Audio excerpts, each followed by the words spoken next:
Hello, my sweet summer children. I'm back with the juice to get you through the long night. So I've been power reading Fire and Blood, listening to Fire and Blood on the audiobook, taking notes on Fire and Blood. Everything has just been Fire and Blood. If you would like a 30-day free trial of Audible, then use my link in the description box and your first book is free. Anyway, so yeah, I've been working on lots of juice, but today I wanted to talk about this prophecy from Fire and Blood. So during the Dance of Dragons, there's a dragon seed named Hugh the Hammer. The son of a common blacksmith, Hammer was a huge man with hands so strong it was said he was able to twist steel bars to torques. Though largely untrained in the art of war, his size and strength made him a fearsome foe. His weapon of choice was the warhammer, with which he delivered crushing, killing blows. In battle, he rode Vermithor, once the mount of the old king himself. Of all of the dragons of Westeros, only Vhagar was older and larger. For all these reasons, Lord Hammer, as he now styled himself, began to dream of crowns. "Why be a lord when you can be a king?" he told the men who began to gather around him. And talk was heard through the camp of a prophecy from ancient days that said, when the hammer shall fall upon the dragon, a new king shall arise, and none shall stand before him. Did you hear that? Another ancient prophecy. When the hammer shall fall upon the dragon, a new king shall arise, and none shall stand before him. This prophecy was definitely not about Hugh the Hammer. But what does this prophecy remind you of?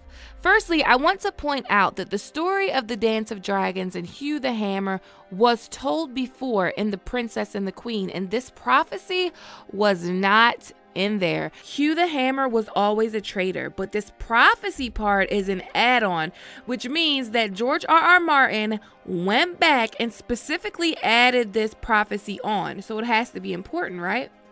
So there is definitely a situation that this prophecy fits 100% perfectly. Do you know which one it is?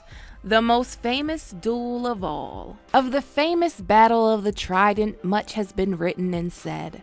But all know that the two armies clashed at the crossing that would ever after be called the Ruby Ford for the scattered rubies on Prince Rhaegar's armor. The opponents were well matched. Rhaegar's forces numbered some 40,000, a tenth part of which were anointed knights, while the rebels had somewhat fewer men, but those they possessed were tested in battle, while much of Rhaegar's forces was raw and new. The battle at the ford was fierce, and many lives were lost in the fray. Sir Jonathan Darry was cut down in the midst of the conflict, as was Prince Lewin of Dorne. But the most important death was yet to come. The battle screamed about Lord Robert and Prince Rhaegar both, and by the will of the gods, or by chance, or perhaps by design, they met amidst the shallows of the ford. The two knights fought valiantly upon their destriers, according to all accounts, for despite his crimes, Prince Rhaegar was no coward. Lord Robert was wounded by the Dragon Prince in the combat. Yet, in the end, Baratheon's ferocious strength and his thirst to avenge the shame brought upon his stolen betrothed proved the greater. His warhammer found its mark, and Robert drove the spike through Rhaegar's chest, scattering the costly rubies that blazed upon the prince's breastplate. And I repeat, the ancient prophecy says, when the hammer shall fall upon the dragon, a new king shall arise, and none shall stand before him. So this prophecy seems to be speaking of Robert Baratheon killing Rhaegar Targaryen with his war hammer. But the murky part is that a new king shall arise, and none shall stand before him. So of course, the prophecy could just be talking about Robert Baratheon as the new king that none could stand before. But in my opinion, that's not Robert. Robert Baratheon was a horrible king, ruled by whores and wine. Robert couldn't handle the day-to-day politics of being king. He was a king only in name. The realm was ruled by Jon Arryn and his small council. He was killed by a boar. He was killed by a pig, for crying out loud. I would not describe Robert as a king none shall stand before. Yeah, no one will stand before you but this boar. So I started to think, if not Robert, well, who is this prophecy about? And also it kind of made me wonder if Rhaegar knew all along that he was going to die. All kinds of thoughts were swirling through my little brain, but the main thing that was consuming my thoughts was, who is this king? Because I highly doubt that it's Bobby B that they're talking about. So I started to think, well, there are truly like only three options. First option would be that it's gender neutral and they're talking about Daenerys, but Daenerys was born months and months later. The second option is it's talking about Jon Snow. Jon Snow was born relatively around the exact time that Rhaegar died. Contrary to popular belief, Jon was not born when Rhaegar left Dorne. Rhaegar's children and father were all dead before Jon was born. It's not Jon and Lyanna that Daenerys sees in the House of the Undying. That's Rhaegar, Elia, and Aegon. According to George R.R. Martin, Jon was born around or about the time of the sack of King's Landing. I don't know, give or take. But is the king Jon? Jon does seem like the kind of king none could stand before, but Jon has already bent the knee to Daenerys and gave over his kingship. So is it really him? Well, there is a third option. And in my opinion, I feel like it's the most likely option. The third option is that the new king this prophecy is talking about is the Night King. We've all been trying to pin down what specific event might have triggered the return of the White Walkers after them being gone for so long. So I started to think that maybe the Battle of the Trident, which seemed to be written in ancient prophecy, was what woke them from their slumber. I started to make some general comparisons because in my opinion, the Night King that we see now on the TV show is definitely somebody that nobody cannot stand before. The Night King in the show definitely seems like a new king because if you look at the cave paintings, this guy is definitely not this guy. This guy has a beard. This guy doesn't. These aren't the same people. But that's minor. Well, I'm not even gonna focus on that. I want to focus on something else. Let's go back. Most of you know my thoughts on the creation of White Walkers. If you don't, then I highly suggest you checking out my detailed videos on the timeline of events and how it doesn't technically make sense. So to summarize, I believe the White Walkers were made during the event that is dubbed the Hammer of the Waters. Finally, driven by desperation, the little people turned to sorcery and beseeched their greenseers to stem the tide of these invaders. And so they did, gathering in their hundreds, some say on the Isle of Faces, and calling on their old gods with song and prayer and grisly sacrifice. 1,000 captive men were fed to the weirwood. One version of the tale goes, whilst another claims the children used the blood of their own young. And the old gods stirred, and giants awoke in the earth, and all of Westeros shook and trembled.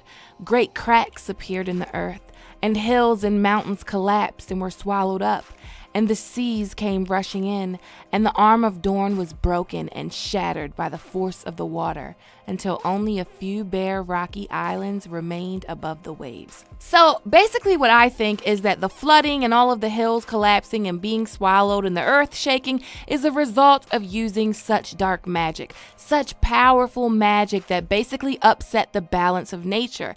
There is also the line that giants awoke in the earth. Literal giants, of course, already existed. The giants were the children's bane and brothers before and after men came to Westeros. So maybe that's a metaphor for an earthquake.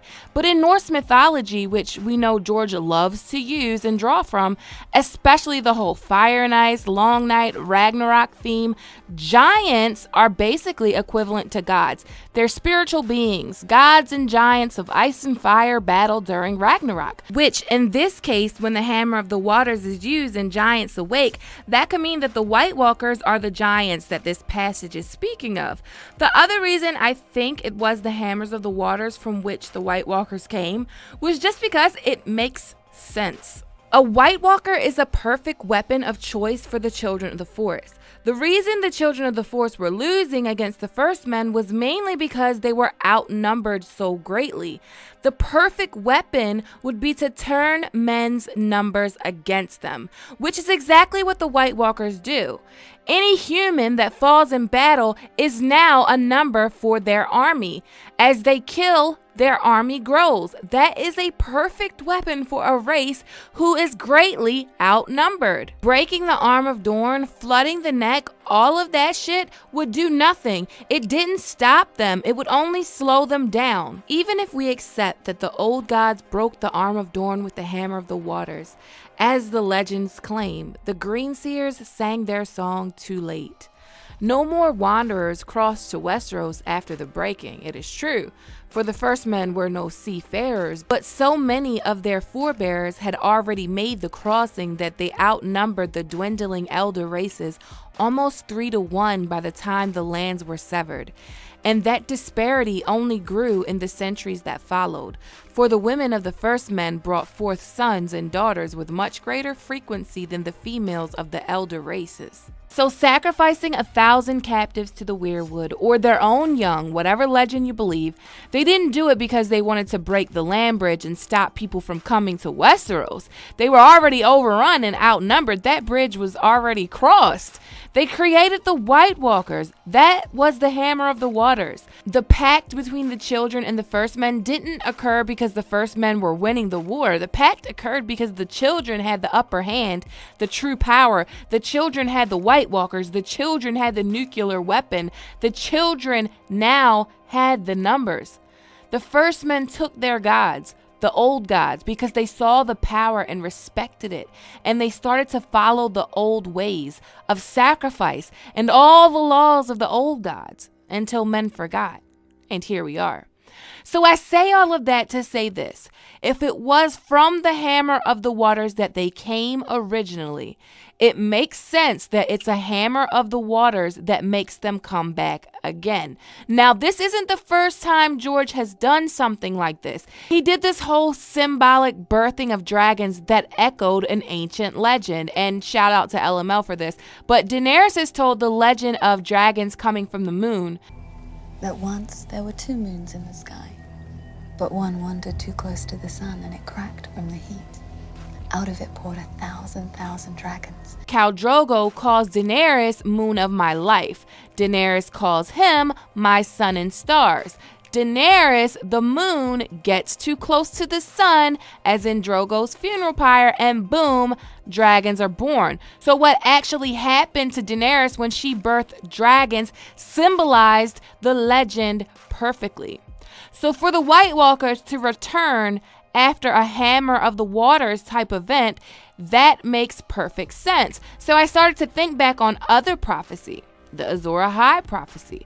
When the red star bleeds and darkness gathers, Azure Ahai shall be born again amidst smoke and salt to wake dragons out of stone. So I'm thinking, so we have the Battle of the Trident as a hammer of the waters event.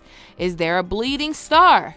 Yes, there is a bleeding star, and it's a red bleeding star. Prince Lewin Martell. He was a member of Aerys II's Kingsguard, and he was by Rhaegar's side leading the Dornish army up the King's Road.